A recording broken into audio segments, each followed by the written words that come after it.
So what is it about your message, do you think, that infuriates certain people? Well, my message is traditional masculinity. My message is to stand up and say what you mean and mean what you say. And even going to the gym nowadays is an act of defiance, because when you have a man who's built with any degree of principle, you say no to things. And I think if I have to analyze my message and why I'm so disliked by the people who dislike me, it's not the things I'm saying. It's the fact that if you adhere to my principles and you adhere to the things I say, you end up being the kind of person who will resist certain ideas. You say no. What kind of man never says no? Name a man who never says no.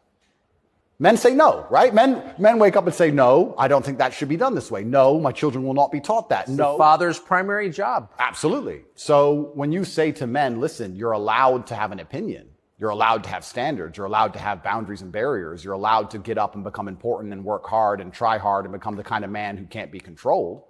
Then you're seen as an enemy. And especially with the massive influence I've gained, I think they look at me and go, he's helping men resist the slave programming. We don't need him around. We need to empty their brains so we can inject the slave programming and convince men to be eunuchs, because once you're eunuched, then you're not a threat.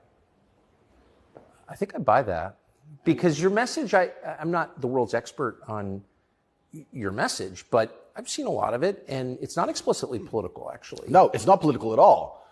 And their original attack before this Matrix attack is they weaponized virtue, which is what they usually do. There's no genuine virtue inside of these people. They weaponize virtue. They find a virtue and they turn it into a bullet and they shoot at you. I'm sure you know very well. Yeah, I've heard. Yeah.